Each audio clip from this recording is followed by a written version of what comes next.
You can't afford to go down 0-2 to the Knicks, lose two, drop two straight at the crib, and expect to go to Madison Square Garden and think things are going to be sweet. We're not going to sit up here and disrespect the New York Knicks and act like they don't have the personnel or they don't have some riders over there and some guys that could go in there and give you that work. And we start with big body Brunson. Hell yeah, this is a must win for the Boston Celtics. You go down 0-2, this series is over with. I don't give a damn what nobody says. We don't even know the status of Kristaps Porzingis. Hell, at this point, I don't even care because he's basically been a no-show in this postseason thus far. But when you got a leader and your captain and big body Brunson, a guy that's averaging 32 in the postseason right now, and you got Karl-Anthony Towns, who had a subpar game offensively, who I feel like is going to play better at home, you better win game 2. Alert! Alert! Kendrick Perkins has put the Celtics on blast. Once again, Kendrick Perkins is doubting the Celtics' ability to bounce back in this series against the Knicks. This is Sports Guy talking that you guys are watching and listening to. I am Dustin Tran, your host, as I am here today to talk about Kendrick Perkins ripping the Celtics for making critical mistakes after the Knicks beat the Celtics in Game 1 by the score of 108-105. Kendrick Perkins went on first take yesterday and declared Game 2 to be a must-win game for the Celtics. Kendrick Perkins even went as far as to say that the Knicks are destined to play even better basketball moving forward. Before I say anything else, though, I want to present you guys with the topic question. So, here it is.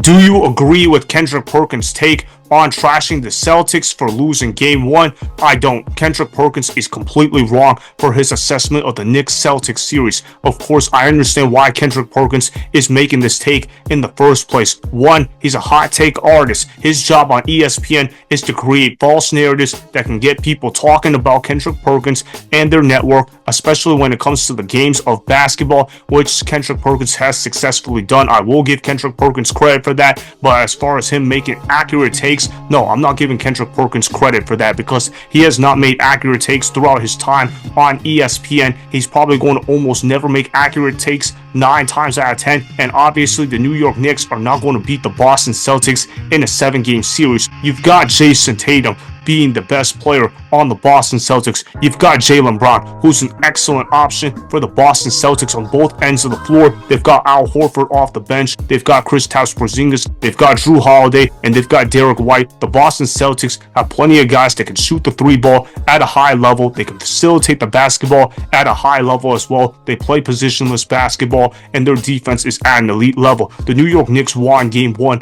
because Jalen Brunson went crazy in the second half. The Boston Celtics also missed 45 threes in that same ball game. It took all of that for the New York Knicks just for them to win by 3 points. I don't believe this is sustainable for the Knicks moving forward. When you look at Jayson Tatum, I know that he's going to have a better performance than what he had in Game 1. There's no way he's going to keep shooting this poorly moving forward for the rest of the series. Jayson Tatum has got to just keep firing up shots, and eventually some of them are going to start falling in. They're still going to beat the New York Knicks in the 7-game series. I'm not going to overreact to one game. I know Kendrick Perkins is certainly thinking about overreacting. Heck, he's already saying that right now. He's even using curse words to prove his point. He seems super passionate about the downfall of the Celtics, but hey, this is the same guy that said trade Jaylen Brown for Damian Lillard, and the Boston Celtics would be better off doing that. Obviously, the Celtics didn't listen to Kendrick Perkins, and what happened the following year? The Boston Celtics became NBA champions, so whatever Kendrick Perkins says, I'm just going to follow the opposite of what he is telling me to do, because more often than not, Kendrick Perkins is dead wrong. I also want to show you guys this clip of Kendrick Perkins trashing on Jayson Tatum. He also trashed the Celtics coaching style because the Celtics launched a ton of threes. He's talking about how the Celtics are stuck in their old ways and that their head coach is stubborn. He sounded like an absolute hater about Jayson Tatum. Roll the film. Oh, it was horrible. It was horrible. And it's just like my grandma used to say, you know, old people, certain people are just stuck in their ways. And that's the Boston Celtics. And I kept saying to myself, in the first half, you had so much success driving to the paint, Karl-Anthony Towns, Tibbs finally came out of the drop coverage. They were switching pick and rolls and they was attacking. And then all of a sudden, you watch the Celtics. Derrick White, Jaylen Brown, and Jayson Tatum alone went 10 for 41 from three. And I look at Jayson Tatum and I say to myself, at what point, as a guy that's striving to be great, right? Already in the Celtics record book for certain, stats and numbers, the leader of this team, that you're going to put some pressure not only on the defense, but on the officials. He's an idiot. Yeah, that's why I always say that Kendrick Perkins is an idiot. Takes like that make me question his basketball IQ. I have a hard time believing Kendrick Perkins even played basketball at the professional level, considering his level of stupidity. Kendrick Perkins has to understand that Jayson Tatum is taking all those shots because he is the leader of the Celtics. Now, could Jayson Tatum have driven into the paint a little bit better than what he did in Game 1? Absolutely. Should Jayson Tatum have hit some of those shots that he missed in Game 1? Absolutely. But we've seen superstars have bad games. I always wonder why Kendrick Perkins comes off as a massive Celtics hater, considering the fact that he used to play for the Boston Celtics during his playing days. It almost makes me feel like Kendrick Perkins is getting paid to say this at ESPN, because we all know ESPN is about getting as many hot takes in as possible. So Kendrick Perkins is the ultimate company man. That's how he even got a second contract at ESPN to begin with. So maybe Kendrick Perkins is just saying this for the sake of saying hot takes. Honestly, though, it's a bad argument all around to say that this series is going to be close to over for the Celtics. It's one game. Don't overreact to the Knicks playing a great Game 1. I don't expect the Knicks to continue playing this great moving forward. I know Karl-Anthony Towns was in foul trouble in Game 1, but we've seen who Cat is come playoff time. Karl-Anthony Towns is not a great playoff player. So therefore, I'm not going to expect Karl-Anthony Towns to give me 25 points and 15 rebounds. That's just not who Karl-Anthony Towns is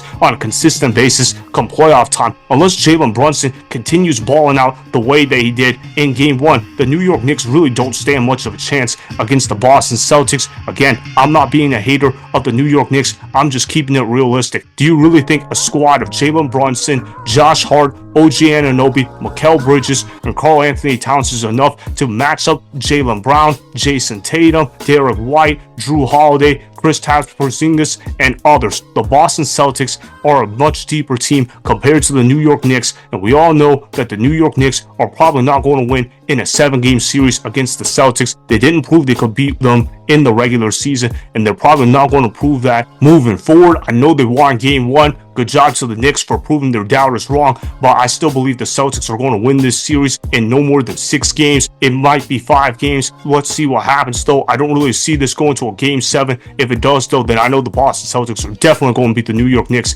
in a 7-game series. There's no way that a Tom Thibodeau coach team is going to be in the Eastern Conference Finals. Tom Thibodeau is a good coach, but you know what? He's not the one playing basketball out there, and this Boston Celtics roster is better than the New York Knicks top to bottom. Kendrick Perkins needs to realize that, hey, it's one game and that you need to chill out and understand that Jayson Tatum is going to have a better game 2 compared to what he had in Game 1, and that the longer the series goes, the stronger Jayson Tatum gets. We all know that Jayson Tatum is a big game riser in big moments. Jayson Tatum is going to prove that once again. I expect the Celtics to go out there and win Game 2. So that is why I do not agree with Kendrick Perkins' take on trashing the Celtics for losing Game 1, as the Celtics will still beat the Knicks in no more than 6 games. Remember, go ahead and subscribe to Sports Guy Talking.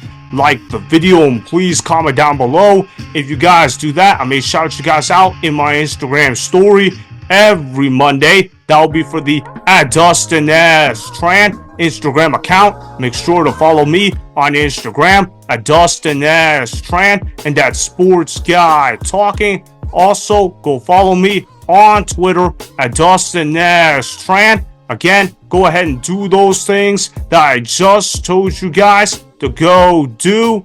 Hopefully, you guys enjoyed the content that was just produced.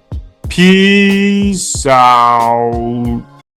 I hope you enjoyed that video. Want more Sports Guy Talking, the home of great sports content? Make sure you click that subscribe button to get the latest from Sports Guy Talking. Go ahead and like the video, comment down below, Check the description box on the video in order to follow my Instagram and Twitter. Also, be sure to check out more of the best clips from the YouTube channel, Sports Guy Talking.